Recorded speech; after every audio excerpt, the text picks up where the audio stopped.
Hello and welcome to live coverage of the Apex Gaming Lorcana Invitational Qualifier. That's the TCG Player Invitational coming up on October 20th. I'm Tandy, joined by Mason Clark. Say hi, Mason. Hi, Mason. There it is. I love that.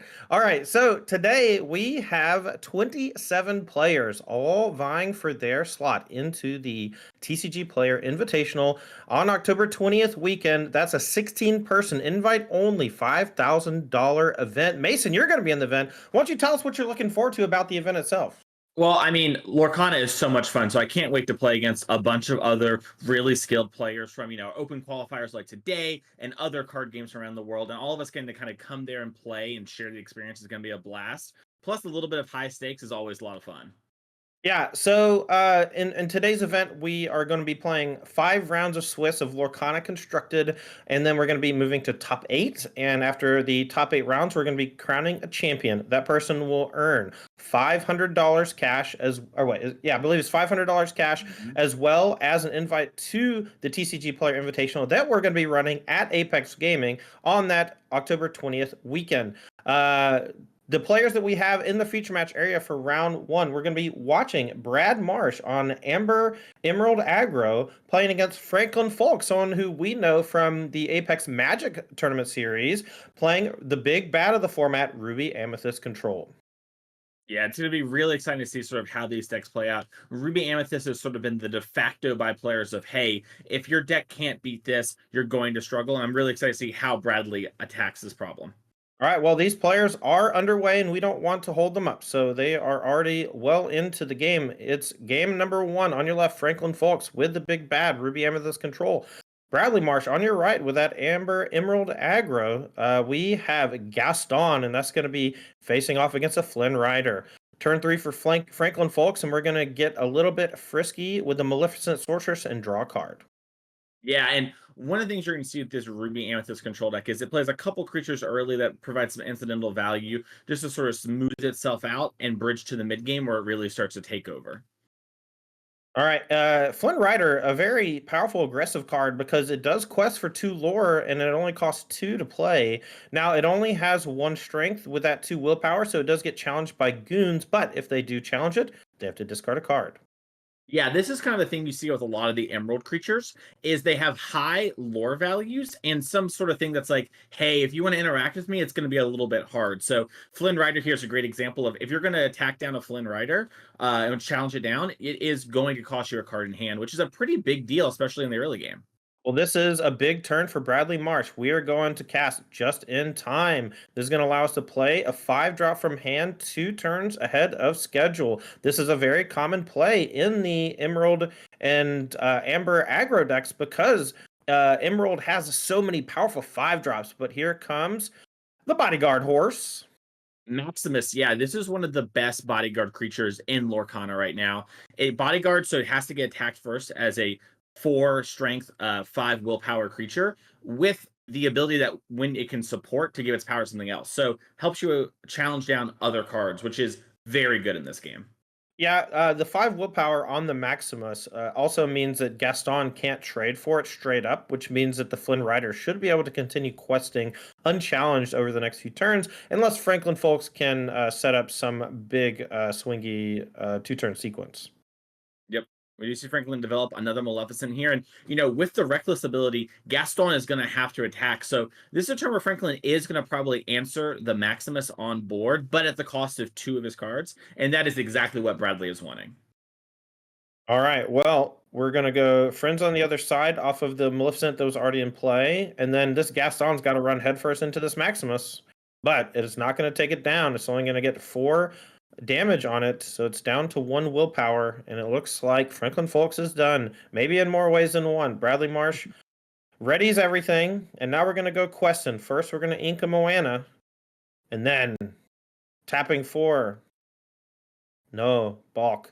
We have a Hades in hand. Hades can't get back anything yet this turn, unless Bradley wants to go ahead and aggressively trade with Maximus. Yeah, it'll be interesting to see. So yeah, it does look like Bradley's decided maybe to hold off on that and instead play a Haunt here. But yeah, it could have traded there, which cards like Friends on the Other Side would be pretty beneficial. But I like Bradley's sort of approach here. My job is to win the game and get to 20, and I'll let Franklin take care of killing things. The game's gonna go long. I'm not in a rush here. Yeah, after questing with both, that Hans does come down and it does quest for 3, so it's pretty dangerous, a very aggressive but low statted card. And now Franklin Folks, we're going to go back his way and see if he can come back here. He actually inks a Maui hero to all. And here Yeah, we're going to. that And then we got a trade. Maleficent going to knock down the Maximus, finally finishing it off. yeah, looks like Maleficent's gonna attack in here. Franklin's debating it. Oh, actually, sorry, it's French on the other side. Yeah, I saw another Maui here tall in hand, so maybe going to go ahead and get that one down and eat the Flynn, discarding a card. But with a grip full, it doesn't seem that bad. Yeah, Franklin is not in the perfect place right now for how this game has gone, but is, starting to stabilize the board a little bit, and Bradley isn't so far ahead on lore that it's uncatchable here for Franklin. All right, Flynn forces the discard. Maui only takes a damage, still has 4 willpower left. That big Maui hero to all is one of Ruby's primary tools for interacting with the aggressive decks.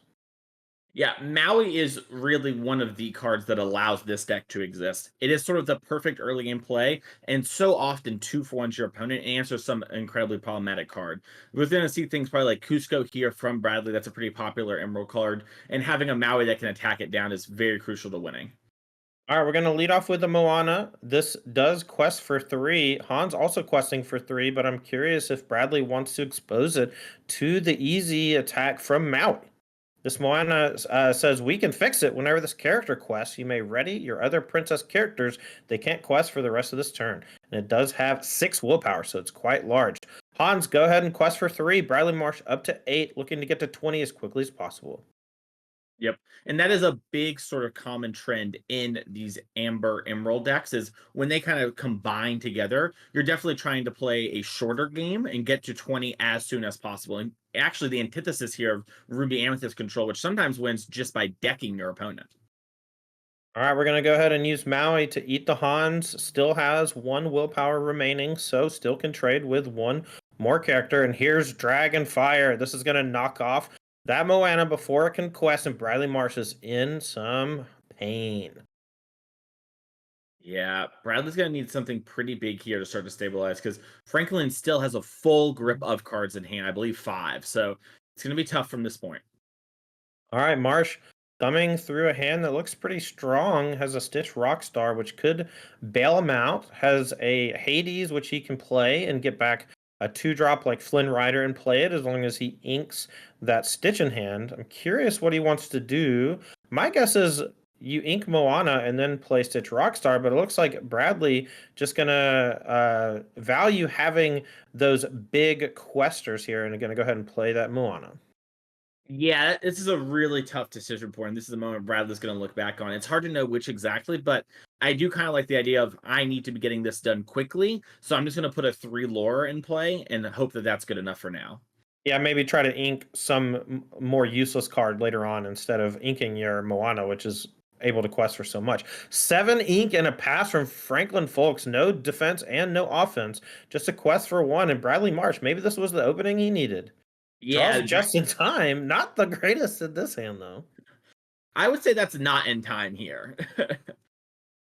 All right, Moana going to quest for 3, and what that's going to do is going to put him up to 11, but now Franklin Folks can use that Maui to finish it off, effectively trading 3 characters for just 1, which is indicative of just how good Maui is against these aggressive decks. Agreed. And All we right. got a Hades. Yeah, this Hades is going to come down, and we'll see what he wants to get back. Yeah. Looks like we're just getting the other copy of Moana. Yep, just going to keep questing for 3, putting Franklin on the back foot, forcing answers over and over again. And we are, just 3 copies of, if you just quest 3 more times, you will win.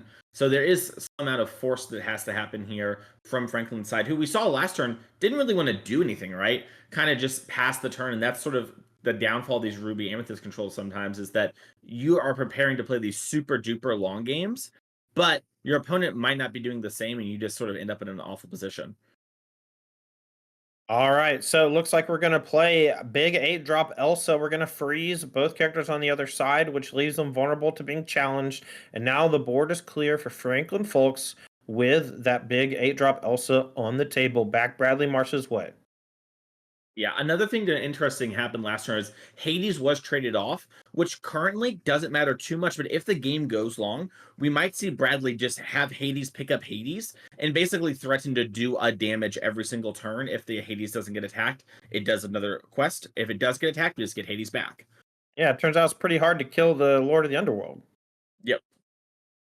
All right, we're going to go back Franklin Folks way. Ruby Amethyst only has one lore, but commanding amount of resource control here. We'll see if he can keep things like Stitch Rockstar off the table, and we do! Maleficent Monstrous Dragon comes down and eats the powerful 6-drop Amber card. Elsa questing for 3 back Bradley Marsh's way.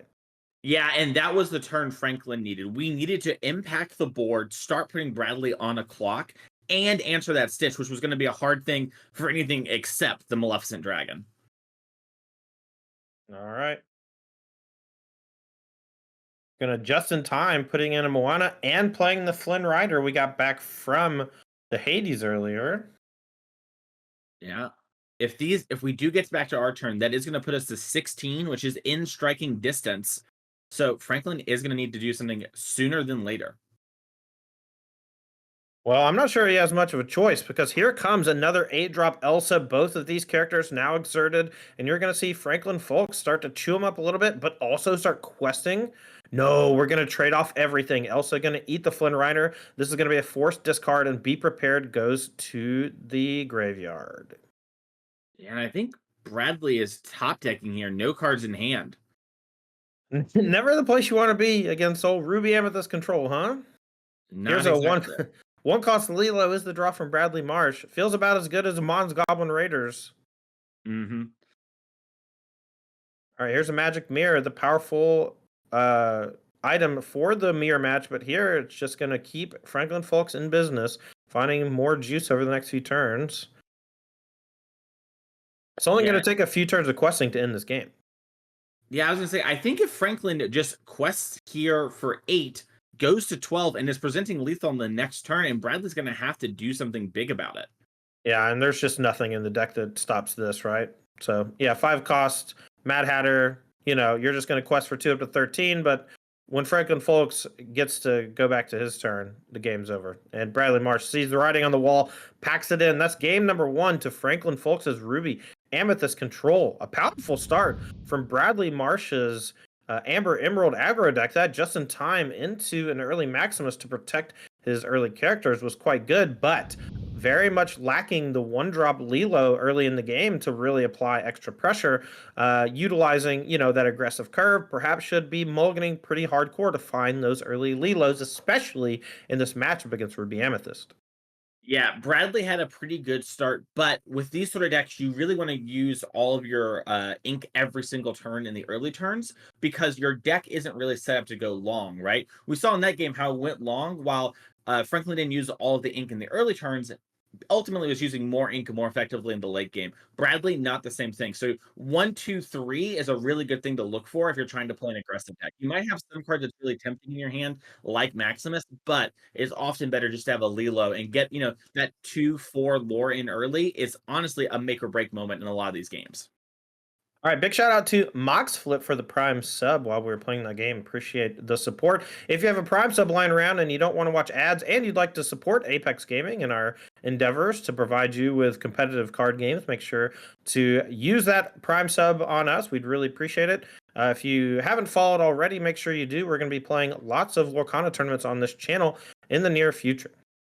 Yeah, there's one on the 14th of October, right? And then also there's 2 on the 20th LCQs to play in the 16-person invitational with players like myself, Nathan Sawyer, Frank Karsten. So it's going to be a really fun time. You definitely want to come out and play one of these events. Yeah, I've been working really hard to set this event up with Apex Gaming, and we got TCG Player on board to sponsor the event, and now it's the TCG Player Invitational hosted by Apex Gaming, and I'm looking forward to it. It's going to be a great weekend. That's going to be October 20th weekend. We're going to be playing that event, and this Invitational qualifier actually qualifies for that event, but the players are ready for game number 2. So let's head on down to the feature match area and watch the early turns to see if there's any Lilos to start, for one. Yeah, it looks like Bradley's tanking on the mulligan here. Maybe just putting back everything but one card. This is Oh, yeah. exactly what we talked about, and I love it. If we don't like, I would not be shocked if that card is Lilo in hand, and we're just like, yeah, these aren't my aggressive early cards. Let's just try and curve out and run over Franklin before he gets to his big late game cards. All right, so both players pretty heavily, aggressively mulliganing. I'm of the camp that you should just keep a bunch of the hands that just have inkables. But I think that it changes when you're an aggressive deck. You just absolutely need to play a 1-drop, and then if you don't play a 2-drop on top of that, or another 1-drop with something else attached to it, oftentimes you're just a little too slow against the control decks. Yeah, I agree. I think with, a deck like Ruby Amethyst or maybe like, Sapphire Steel, just having a bunch of inkable cards and some stuff you can kind of do early, that's pretty good. But like we mentioned before with Amber Emerald, you're gonna need to have those fast starts because you have built your deck in such a way that you just won't really do much when we hit to turn 8 forward. So you need to have those early turns maximized. And we do see that with Lilo here, the best 1-drop in the game. Yeah, here is Lilo on turn 1, and I know Bradley Marsh has at least one, and I think he has 2 more copies. So this might be a really fast one. Triple Lilo start. Does Franklin have any answers? Desperately needs to get down some sort of character on 2 to challenge these, whether it's Gaston, maybe even just a magic broom. Yeah, Here it is. maybe Franklin can stitch something together. Yeah. Here's the Gaston to potentially challenge these Lilos, but triple Lilo start is impressive. Here's a just-in-time Cusco down on turn 3. This is a net draw from Bradley Marsh. We're already up to 8 lore. It's just turn 3. Yeah, I think Bradley has the win if he can untap with Cusco and 2 Lilos next turn. So Franklin's immediately on the back foot, and we talked about this in the early turns. Franklin's deck has some cards to interact with some creatures, but nothing really over the moon. We really need to get to 5 mana and have cards like Maui clean up. Franklin is in a really tough spot here. Yeah, I was hoping he'd have something like Rafiki to challenge these Lilos. Instead, just has another Gaston. And Bradley Marsh, we're going to go back his way, and he's going to keep the pressure on. I see a Flynn Rider in hand. I see a Mad Hatter in hand. The Flynn can come down here and quest for 2. The Cusco can quest for 3. Bradley Marsh able to get all the way up to 15 lore this turn and threatening a bunch more next turn still. Yeah, and Bradley's like, all right, well, first things first, 7 lore. I'm going to do that no matter what. Now let's figure out exactly which of these cards I want to play. Yeah, personally, I think it's Flynn Rider. The difference between 2 and 3 lore at this point is low.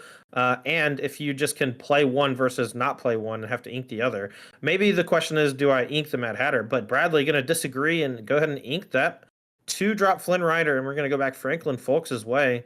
Maybe that was the window he needed to claw back into this game. These Gastons can do some damage. Cusco going to get eaten by a Gaston, and then Gaston's going to chew up one of those Lilos as well. Mm-hmm. Yeah, Cusco Ward 2 sort of has to have a card like Gaston, like Maui to clear it up. But also, Cusco always sort of gets his man by killing whatever kills it. So, all right, Bradley Marsh up to 15 lore. Maybe going to regret not playing the Flynn Rider last turn, but we do get Mad Hatter down. We're up to 17 lore, and Franklin Folks needs a direct way to remove every 3 lore character. Let's see if he can do it. yeah, and this is what we talked about, that early strength start from Bradley. Now that we've done this, for the rest of the game, we have to have an answer spell for every single creature with 3 lore. And heaven forbid we get more lore and make it so that they answer everything. So a lot of pressure on Franklin to end this game and take control. All right, here comes Gaston trading with the Lilo. Do we have Dragonfire to get this Mad Hatter off the table? If not, the game is over. A quest for 3. Bradley Marsh at 17 lore. Yeah, and backs it in. that is sort of the start, and that's why we saw Bradley keep just 1 card and mulligan 6 other cards. Bradley had the Lilo and just was looking for more powerful starts and got basically the best start you can ask for.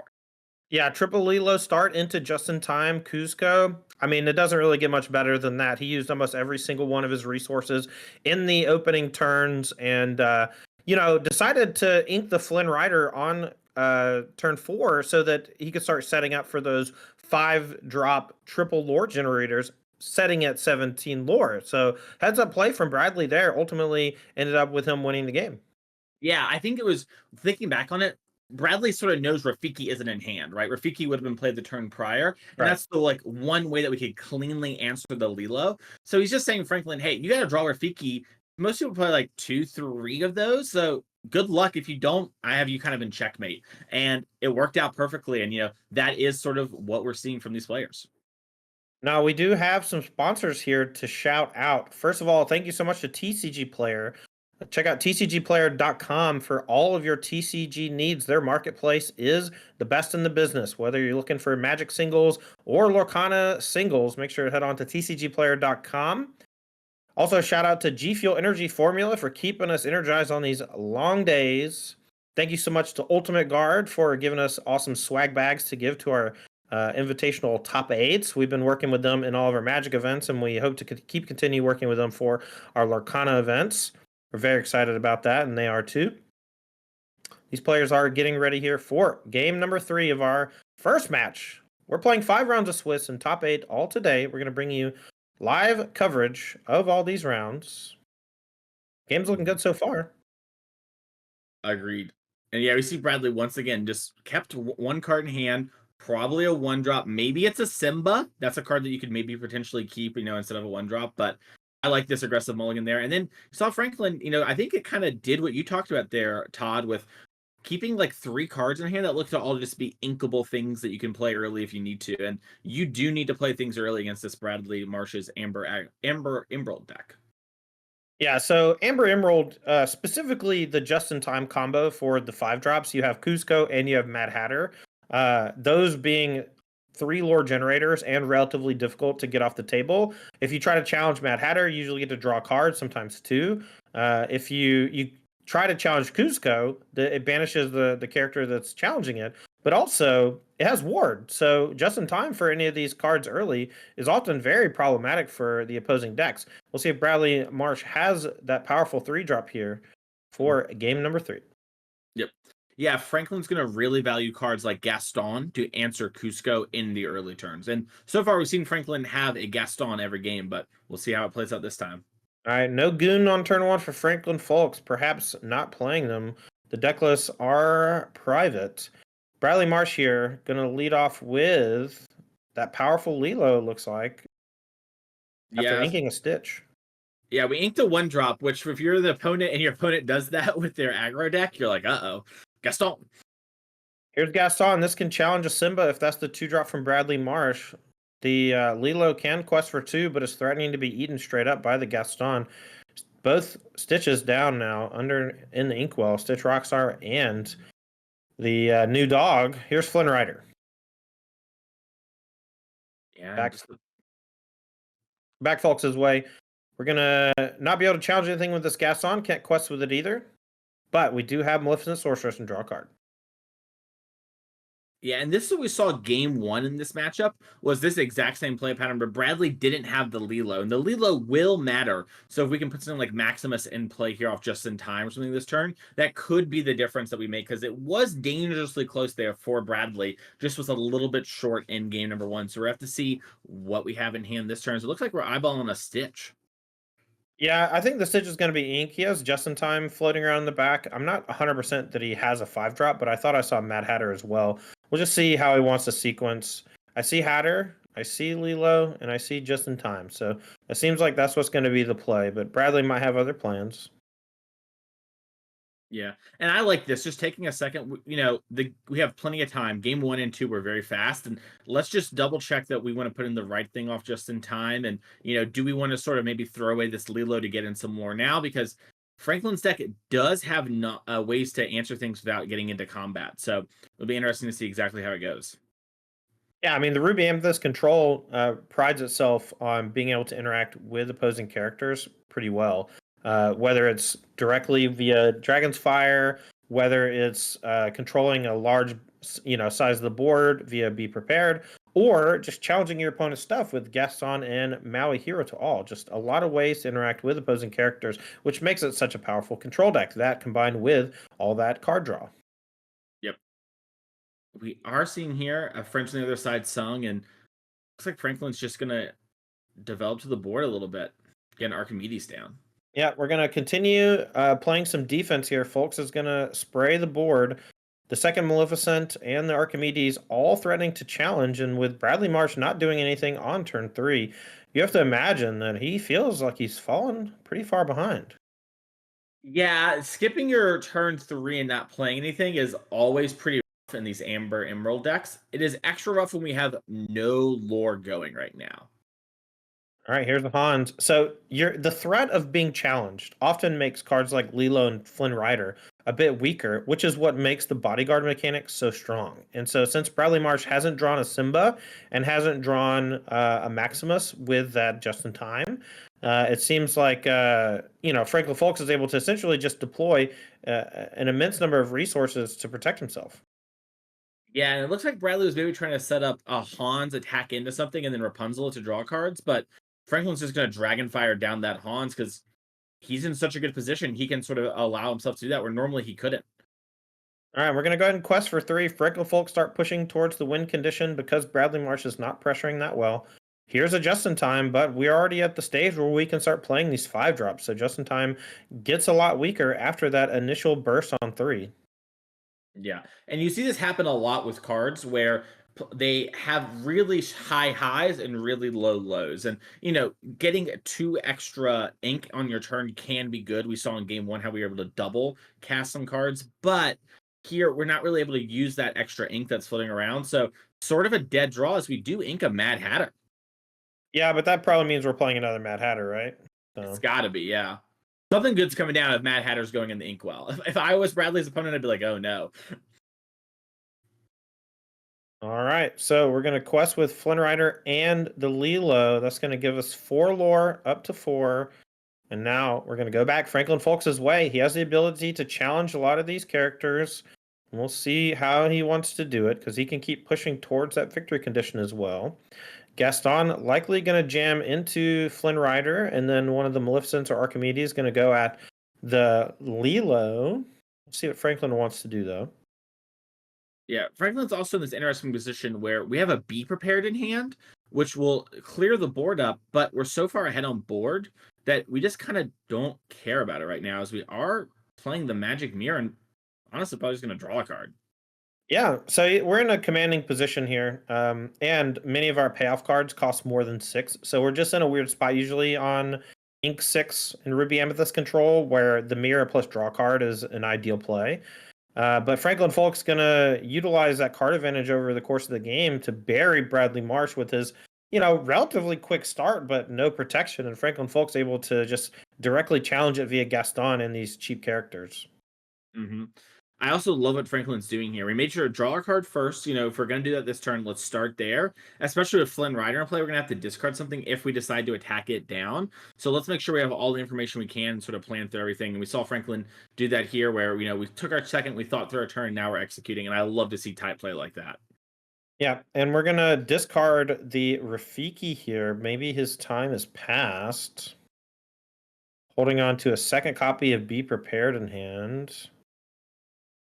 Yeah, it looks like Franklin's really valuing if something comes down that can clear stuff up, having sort of a buyout clause and, not the end of the world. So now Bradley Marsh, though, does get to set up a really strong Rapunzel turn. We're going to put 4 damage on the Moana and then heal 3 of it and draw 3 cards. This is going to give him the resource burst he needs, maybe to get back in this game. Yeah, Handful of 5 drops now. Going to ink one of them, but now it has a grip full, and we're going to go back Franklin Folks' way. that Rapunzel was the thing we needed. I don't know if there was any other card that we could play that turn that would get us back into a position where we can maybe get out of this. Drawing 3 there and answering the Gaston was a great turn for Bradley. I think anything else, it might have just almost been over already. All right, there's a slight mishap on the graphics. Bradley Marsh, I believe, should be at 4 lore from questing last turn. He did gain 2 with the Flynn and the Lilo. Our spotter there must have missed it, but We'll get that fixed for you in just a minute once we confirm. Here now, Franklin Folks has a choice. We can send everything into the mana for 6, and that's what he's going to do. A damage on each of the small characters, and one of the Maleficents goes to the banish zone. What do we call in the graveyard? I don't know what to call it. Banish zone, graveyard, whatever. It's called Discard the pile. discard pile, I believe. All right, Yeah, discard pile. That's the one. I'm gonna call it the Disney Vault. The vault. That's a good Yeah. one. Scrooge McDuck's in there with his millions of gold coins just swimming around. Ravensburg's watching, like, write that down, write that down. Scrooge McDuck graveyard card. Yeah. All right, Bradley Marsh, back his way. What do you want to do? If you try to challenge anything, this Aladdin Heroic Outlaw is going to chew you up. Yeah, and her Aladdin Heroic Outlaw is the card that I think helps stabilize the most out of these Ruby Amethyst decks in the mid game against these early aggressive decks. When you get to kill something and then take 2 of their lore and add it to yours, it's an amazing swing. And this card also has the ability to shift it with the early Aladdin, the Street Robber. So this card is going to be a huge headache for Bradley because we basically have to answer the Aladdin, or any lore we get is going to sort of be undone immediately, and you're going to have to work through it somehow. So All right, so the Rapunzel should have 2 damage on it as well because it did challenge a 2 strength character. It's weird. The damage doesn't matter that much in this game because most of the time things just get eaten immediately. But when you're compounding like multiple little things together, it does matter quite a bit. So we'll try to get that fixed for you. We'll also try to get the lore counter fixed for you. yep, we are on top of this. Goofy Bodyguard comes down. Ahoy!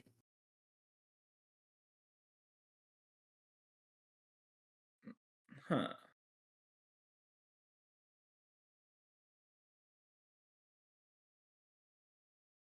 All Franklin right. considering the turn, figuring out exactly how we want to play it. Has a Maui here tall in hand. Can use that to eat up the bodyguard since it does have 6 willpower. Here it comes. The 6/5. Let's get Maui here tall on the screen because I think that this is likely the best card in the Ruby Amethyst control deck for matchups like this. Not only does it have Rush, but it has 6 strength, 5 willpower. It is often trading for 2 different characters. And here comes Aladdin. That's going to chew up the Rapunzel. We're going to steal 2 lore and gain 2 lore. This Heroic Outlaw is the bane of the aggro decks once it comes down and is able to start challenging. Yeah, I mentioned a second ago how Heroic Outlaw Aladdin there does such a good job of like punishing you from doing anything. Cards like Maui are why you're able to play these late game cards that are so strong. If we didn't have things like Maui, we probably couldn't make it to this point in the game in the first place. And so, yeah, Aladdin's good, but if you can't get there, it doesn't matter. Right. I mean, that's exactly it, right? And Maui being that early interaction, like turn 5 is not early. You need something like Gaston's, like Franklin Folks did. But once you get to the mid game, something like Maui is able to chew up these really high willpower characters that you're seeing Bradley Marsh play and survive. And that is truly the difference. Agreed. As we do see, it looks like Bradley drew Cusco for turn, is deciding whether to play Cusco or maybe play 2 different cards instead. I think he's maybe thinking about just in time into a 5 drop plus a 3 or 4 drop on top of it, but I don't think that he has enough resources. So it looks like we're just going to play another 5. Has a goofy bodyguard in hand, the Musketeer. It's so awkward too because we mentioned damage sticking, like it matters, but so often things just kind of die in big chunks in this. The fact you have an Archimedes in play, if we play Goofy Bodyguard and we were to like bodyguard it up, we would just attack the Archimedes and attack the Aladdin, and then we'd be at 0 lore to Franklin's 10. So we kind of have to play this card in a non-intuitive way. Yeah, Heroic Outlaw makes any sort of action from your opponent that exerts their characters quite punishing because anything that he challenges and banishes, it will allow him to steal 2 lore from the opponent while gaining 2 lore himself. We're going to start with drawing a card from Magic Mirror. Franklin Folks finds Magic Broom. Do you want to ink that, or do you want to get it onto the table and maybe start questing yourself? Yeah, and we're gonna see Franklin. I love that once again. Think through the turn, make sure that we're doing the right stuff, and then execute there. And this is the thing you'll notice: once the Ruby Amethyst deck gets to start drawing 2 cards a turn with Magic Mirror, that's when things are really starting to get out of hand. So Bradley needs to get stuff going now if he wants to stabilize and win this game. All right, folks, going to go ahead and quest for 3 up to 11. We'll see if Marsh has any interest in challenging or just wants to quest himself. Maybe he doesn't want to do anything. It's hard. Hard to get this Aladdin off the table. Hard to race 11 lore. And I know Folks has at least a Maleficent Monstrous Dragon in hand that can challenge the next big play from Bradley Marsh, as long as that play is not Cusco. Cusco is a big part of the recipe for typically winning in these games. We saw in game number 2 how Bradley sort of got to 17 and said, "All right, answer my Mad Hatter or lose." If that had been a Cusco, it just would have been over. There just would not have been an option to do anything different. All right, we're going to put 5 damage on the Goofy Musketeer, and that's going to leave Aladdin with 1 willpower left. Here comes Stitch Rockstar. Maybe something that can get Bradley back into the game. We'll see if Folks wants to ignore it, but he'll probably play Monstrous Dragon this turn and blow it up. Yeah, Franklin is a strong player who understands this is like the one thing that can maybe actually win. So if I have an answer to it, I'm probably just going to slam it immediately and not give them an out. All right, here it is. Monstrous Dragon eats up Stitch Rockstar. Let's get Maleficent Monstrous Dragon on the screen. This is the biggest baddie in the game. 9 cost Ruby, 7/5. Quest for 2. When it comes on to the field, it banishes an opposing character. This is literally the pinnacle of control because it's the most expensive thing in the game. Yeah. A lot of the in-game sort of, this is the thing you're playing, and then you just immediately turn the corner. Getting a big buy like this that can challenge down another creature, very important. And just having the 2 lore is like kind of nice for starting to turn the corner too. So huge card here. All right, here's just in time for a Cusco and another just in time for a Mad Hatter. Well, maybe this is the start of something, but we're pretty close to finishing off the game. Let's see if Folks can take it down. Only a few more quests needed to get it done. Handful of interaction, though, so might not be able to cross the finish line, depending on what Bradley Marsh has next turn. Yeah, it's interesting, right? Because Franklin's in a spot where we can just sort of play our cards and just be like, all right, lore, whatever. And what we saw Bradley do to Folks here in game 2 is going to happen the other way around, where it's just, I'm going to just play things and you're going to have to answer all of them. And Bradley's deck is much worse than Folks' deck at doing that. Yeah, this is a lot of the end games in Disney's Lorcana where you spend the first like 2 or 3 turns just jockeying for board position. And then once you stabilize, you just start questing like crazy and forcing your opponent to have an answer like every single turn. Now, back Bradley Marsh's way. Folks up to 17 lore, only needs 3 more. We can stop 2 of it by challenging this Maleficent, but we need some way to bounce or remove one of these other characters, or Franklin Folks is going to be our victor here in round number 1 of the first TCG player invitational qualifier for Disney's Lorcana. And that's it. Bradley Marsh packs it in. Franklin Folks 1-0. One of the superstars here at the Apex Gaming home store in Caldwell, Ohio, often crushes the Magic events that we have on this channel, but now dipping his toes into Disney's Lorcana, and he takes down game number 1.